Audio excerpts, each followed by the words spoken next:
Hi guys, welcome to day 14 of our free of cut review. Our topic for today is trigonometry, basically the six functions and the unit circle. And that is for the mathematics portion. In this video, di-discuss ko na rin yung science portion later. So, una sa lahat, magpakapakilala muna ako. I'm Abdul Hakim Angli and I'm currently studying base biology in UPLB. I'm teaching you concepts na lalabas sa UPCAT for free. And now, dito na tayo. Let's start discussing. So, una sa lahat, define muna natin kung ano ba ang trigonometry. Basically, trigonometry is the branch of mathematics that studies the relationship between angles and the sides of a triangle, especially the right triangle. Its name comes from the Greek words triangle and measure. So, you don't really need to know that. So, mag-refresher muna tayo for right triangles. Excuse me. A right triangle has a 190-degree angle and two acute angles that add up to 90 degrees. Diba, right triangles, they look like this. Ganyan. So, meron isang 90-degree angle, tapos meron dalawang acute angles, di ba? And all those angles add up to 90 degrees. No, these angles add up to 90 degrees, this one and this one. And then the longest side, which is called the hypotenuse, sits opposite the right angle. We've already established that last lesson. And for any acute angle you choose inside the triangle, call it angle theta, the two remaining sides get labeled relative to that angle. So basically, if this is all about perspective, it's relative to a certain angle. The opposite side is the leg across from theta, and the adjacent side is the leg touching theta. That is not the hypotenuse. Switch your reference angle to the other acute angle, and the opposite and adjacent labels swap places. So basically, it's all about perspective, trigonometry and right triangles.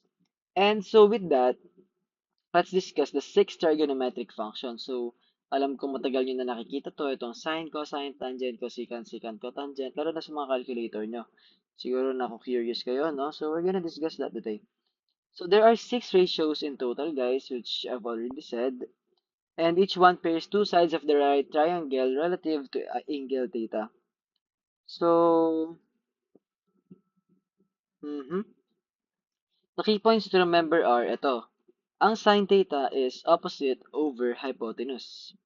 Ang cosine naman is adjacent over hypotenuse. Ang tangent is opposite over adjacent. Tapos guys, i-reciprocal mo lang lahat ng yan kapag kukunin nyo na yung cosecant, secant, and cotangent. Simple enough, right? So, the easiest mnemonic for all of this is the acronym SOHCAHTOA. Sine is opposite over hypotenuse, ang cosine is adjacent over hypotenuse, and then tangent is opposite over adjacent. So, simple enough, right? So, kapag na-memorize nyo yung SOHCAHTOA, the other three also come for free, right? Okay, so there are two relationships that are worth memorizing. Because tangent uses the same two sides as sine and cosine, tangent can always be rewritten as sine divided by cosine. So guys, so tan can simply be rewritten as sine divided by cosine. Yan. Yan, no? Parang ganito. Yan. This is useful whenever a problem gives you sine and cosine but asks for a tangent. By the way, guys, ang trigonometry medyo simple lang siya. Simple trigonometry lang ang makikita nyo sa UPCAT. It's not that difficult. Hindi siya pre-cal level. So, sabi dito, second, because the opposite and adjacent sides are legs of a right triangle, di ba? So, kumbaga kapag may right triangle ka, di ba, ang opposite and adjacent sides are legs. Para may ganyan. Ayun, no? Di ba, legs. Legs of a triangle. The Pythagorean theorem guarantees that sine squared theta plus cosine squared theta is equal to 1. So, ayan, guaranteed na yan for every acute angle theta. This is called a Pythagorean identity and it lets you solve for one function if you already know the other. So, basically, pwede mo lang gamitin yung addition property of equality or pwede ka lang mag-transpose kapag alam mo na yung value ng either sine or cosine and then pwede mo na mahanap yung isa. Yun yung sinasabi na nun. So these are the trigonometric values of the special angles. Kindly take a screenshot na lang. That's actually parang unit circle lang din. So, ayan guys. Pwede nyo take yung screenshot yan, tas you can memorize if you wanna para mas madali buhay nyo. And then, punta naman tayo sa unit circle. The unit circle is a circle of radius 1 centered at the origin of the coordinate plane. It stretches the idea of sine and cosine beyond right triangle so that every angle, guys, not just angles between 0 and 90 degrees, gets a defined sine and cosine value. Kumbaga ganito kasi yon. Parang ganyan. Pag ganyan muna, tapos pakak, pakak, pakak, pakak, pakak, pakak, pakak, pakak. Search nyo yung itsura ng isang unit circle and you can memorize that also if you can. Tapos, mas makapadali na talaga buhay nyo. Pero, I don't think you need to naman. Kasi nga, once again, hindi naman Pascal or Precal level yung lalabas sa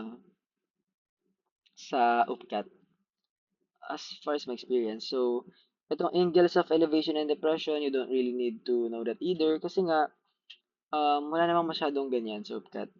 Pero, of course, you can study that on your own. Just take a screenshot para magawa nyo rin, di ba? May worked example pa nga dyan eh. So, without further ado, let's move on to science naman. And our topic for science is a very easy and very short one, which is the principles of ecology. Una sa lahat, i-define muna natin kung ano ba ang ecology. So, ecology, guys, is the study of how living organisms interact with one another and with the non-living parts of their surroundings. So, meron tayo, because an organism's environment is made up of many moving parts, di ba? Ecologists sort those parts into two broad categories, which are biotic factors and abiotic factors. Biotic factors ay yung mga living, while abiotic factors are non-living physical and chemical conditions, such as sunlight, etc., etc. So together, the full set of biotic and abiotic factors surrounding an organism make up its habitat. So basically, ibig sabihin lang nun guys, sa environment, sa paligid ng isang organism, merong mga nabubuhay at merong mga patay. Ay, merong mga patay, merong mga hindi nabubuhay. Mga inanimate things or hindi naman need na inanimate basta physical and chemical conditions lang na non-living. Ang tawag na doon is habitat kapag ipag-combine mo yung dalawang yon. So there are levels of ecological organization na kailangan nating malaman, which are these ones. So, organism, population, community, ecosystem, biome, and biosphere. Biome or biome, I don't know. Pero, ayan lang yon. You can just memorize that. And, ayan na, nakasulat na rin yung explanations over there. So, okay, you can successfully do that. So, ayan nga, organism, syempre, tayo, single living individual. Ang population naman, are all members of the same species living in the same area at the same time. For example, a city. A city, siguro. Or a house. Ito, meron ditong everyday analogy.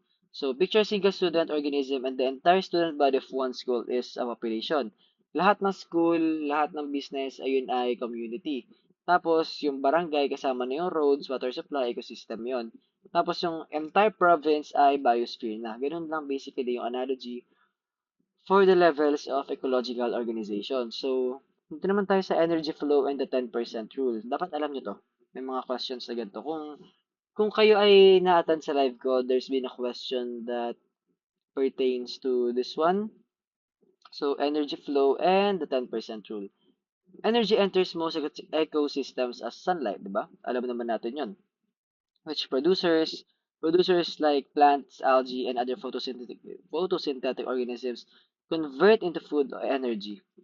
And yung energy na yon, napapasa-pasa siya through something na we know as the food chain, right? Of course, producers, bawa plants, are eaten by primary consumers, herbivores, which are eaten by secondary consumers, carnivores that eat herbivores, which may be eaten by tertiary consumers. At every level, decomposers break down dead organisms and waste recycling nutrients back into the soil. Decomposers examples are, for example, fungi. Ganun. Tapos, a crucial rule governs this energy transfer. Only 10% of the energy stored at one trophic or feeding level is passed on to the level above. The remaining 90% is mostly is lost mostly as heat through metabolism. So guys, halimbawa, merong 100,000 kcal na makukuha ka sa producer. 10% lang nan ang mapupunta sa, for example, sa herbivore. For example, ito yung primary consumer, right? For example, primary consumer. Ang makukuha niya lang is 10K, 1,000 kcal. Tapos halimbawa, may carnivore na, which is secondary. Makukuha niya lang is 10% of 10,000 kcal, which is 1,000 lang na kcal. Okay? Nagets niyo yun? And ito naman yung how species interact. So basically, predation, competition, mutualism, commensalism, parasitism. Ang predation is one organism hunts and consumes another. For example, the popular Tom and Jerry example, like, di ba si Tom lagi niya hinahabol si Jerry? O yun ay predation. Ang competition naman guys, two or more species vie for the same limited resource such as food, water, or space. For example, sabihin natin sa desert, mayroon dalawa, kunwari sa desert, mayroon dalawang nagko-compete sa mga buong resources doon, ganun. Ayun, competition yon. Ang mutualism naman, both species benefit from the interaction. Tapos, ang commensalism naman, is one species benefits while the other is unaffected. Neither help nor harm. Basically, ang commensalism guys, yung isa nagbe-benefit, yung isa walang pake. Wala siya nakukuha, hindi rin siya nasasaktan. Ang parasitism naman, yung isa lang nakikinabang, tapos yung isa nasasaktan. For example, kuto. So, ayun, tapos na tayo for our session today. Meron din dito practice questions as well as a worked example.